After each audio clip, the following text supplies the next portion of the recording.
हे स्वामीनाथ करुणाकर दीनबन्धो श्रीपार्वती समुखपङ्कज पद्मबन्धो श्रीसादिदेवगणपूजितपादपद्मा वल्लीशनाथ मम देहि करावलम्बम्। देवादिदेवसुतदेवगणाधिनाथा देवेन्द्रवन्द्यमृदुपङ्कजमञ्जुपाद देवर्षि नारदमुनीन्द्रसुगीतकीर्ति वल्लीशनाथ मम देहि करावलम्बम्। नित्यान्नदाननिरतखिलरोगहरिन् भाग्यप्रदान परिपूरितभक्तकाम श्रुत्यागमप्राणववाच्य निजस्वरूपा वल्लीशनाथ मम देहि करावलम्बम्।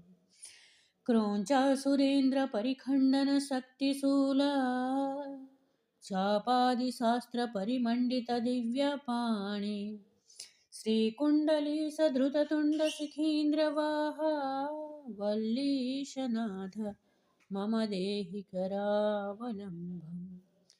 देवादिदेवरथमण्डलमध्यवेद्या देवेन्द्रपीठनगरं दृढचापहस्तम् सुरं निहत्य सुरकोटिभिरीड्यमाना वल्लीशनाथ मम देहि करावलम्बम्।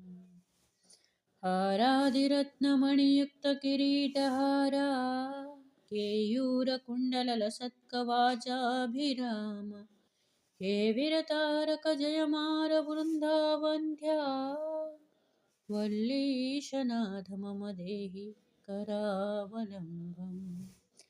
पञ्चाक्षरादिमनुमन्त्रितगङ्गातो वै पञ्चामृतैः प्रमुदितेन्द्रैर्मुखैर्मुनीन्द्रैः पट्टाभिषिक्तहरियुक्तपराशनाथ वल्लीशनाथ मम देहि करावलम्बम्। श्रीकार्तिकेयकरुणामृतपूर्णदृष्ट्या कामादिरोगकलुषीकृतदृष्टचित्तम् सिक्त्या तु मावकलाधारकान्त्या वल्लीशनाथ मम देहि करावलम्बम्। सुब्रह्मण्याष्टकं पुण्यं ये पठन्ति द्विजोत्तमः ते सर्वे मुक्तिमायन्ति सुब्रह्मण्य प्रसादतः। सुब्रह्मण्याष्टकमिदं प्रातर्ध्वाय यः पठेत् कोटिजन्मकृतं पापं तत्क्षणदेव नश्यति।